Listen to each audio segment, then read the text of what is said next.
Hello guys, hello, this is for Aries. Aries, welcome dito sa aking channel, Kapalaran 888. Welcome guys. Alamin natin kung anong messages. Vibration, gabay energy para sa lahat ng Aries. This is third week reading for the month of August. So, tingnan natin.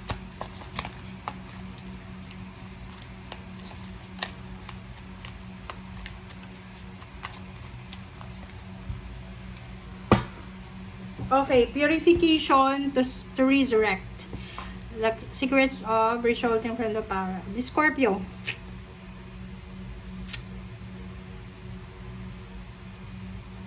Okay, sa nakikita ko sa'yo dito, sinasabi ng bara sa'yo, Aries, na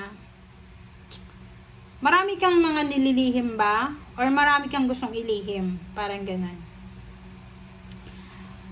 Mag-iingat tayo sa mga tinatago natin. Okay? Purification to resurrect. Sinasabi ng baraha. Aries, hindi ka resurrect or hindi ka magkakaroon ng bagong buhay kung hindi mo inaalis yung mga nakakonekta sa'yo na mga past. Like for example, mga past habits, mga past person, connections, or mga bad habits mo from your past.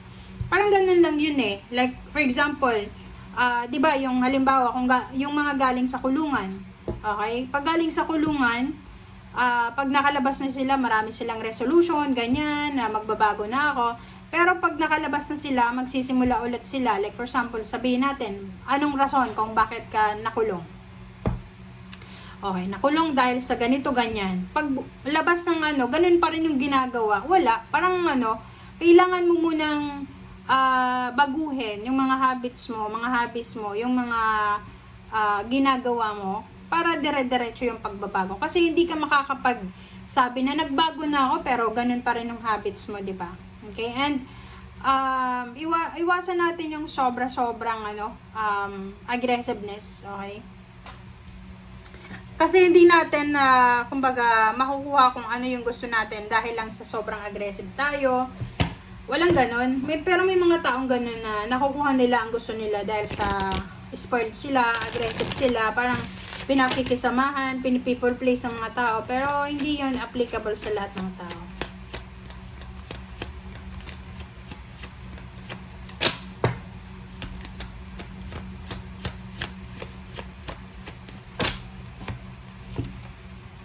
Baby. Wow. Baby symbolizes new beginnings yan, guys. Okay? Baby symbolizes new beginnings. Wait lang. Inom lang tayo.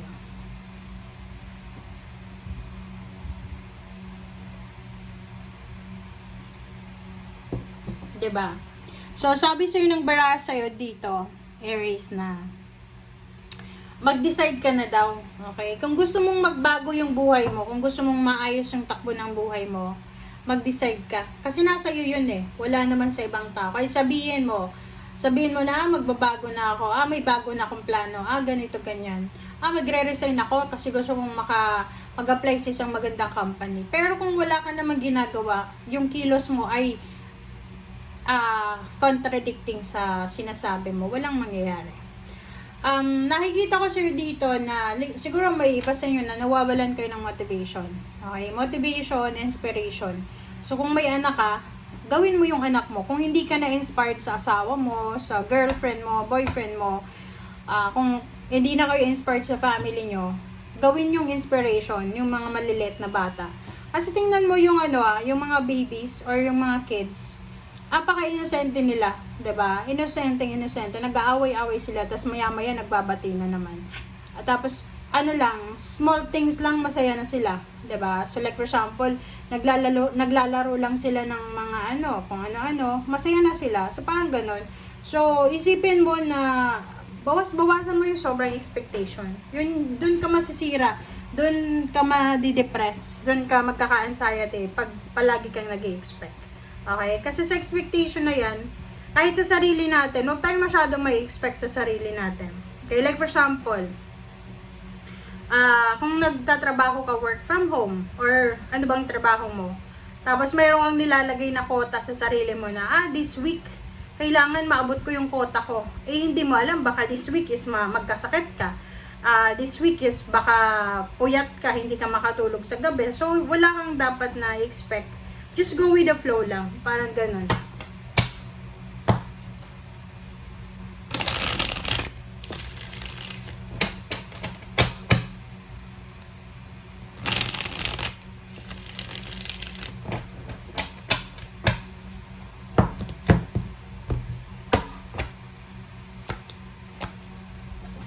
Alright, so Four of Pentacles and Ace of Pentacles. Four of Pentacles and Ace of Pentacles.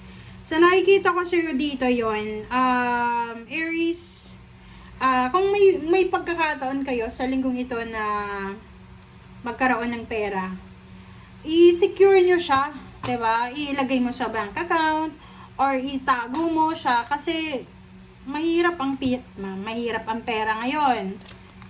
Diba? Kabulol-bulol na naman ako. Okay, so dito din sinasabi ng baraha sa'yo na may matagal ka nang hinihintay na, like for example, promotion, contract signing, renewal, recognition, awards, rewards from your hard work. So, sinasabi ng baraha, yung matagal mo nang hinihintay na yan ay posibleng dumating na. Okay, so sa nakikita ko, pwedeng ang tagal mo nang nag-a-apply ng trabaho, ang tagal mo nang nag-aantay ng promotion, ng relocation, and now sinasabi ng barahan na malapit na. Okay, malapit na. But if you are, parang gano'n na nga, na freelancer. So, kung freelancer ka, yun, disappointed ka syempre. Madi-disappoint ka kasi, yun, pwedeng, sabi ko nga sa'yo kanina, may quota ka na nilagay sa sarili mo, and then parang tinamad ka, so hindi ka nakapagtrabaho, parang ganun. Another also, iwasan natin yung sobrang expectation. Like for example, may kamag-anak ka, sabihin natin, may kapatid ka na may trabaho, tapos ikaw walang trabaho, unemployed ka. Don't expect so much from your kapatid na may trabaho. Diba? Like, yung kayamanan niya, yung pera niya, kanya yon, hindi yon sa'yo. So, minsan doon tayo nagkakaproblema sa family eh. 'Di ba na, halimbawa yung kapatid natin is doctor. Bukang bibig natin yung kapatid natin, ganyan, ganito. So, okay sana kung maganda yung ginagawa natin. Pero kung, like yung iba, may relatives na abogado, abogada, police, tas ang yayabang na. Kasi alam nila na meron silang panangga. Parang ganun.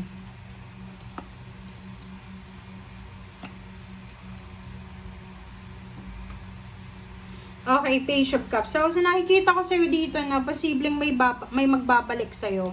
It's either your love life, your job, or someone na magbabalik sa'yo.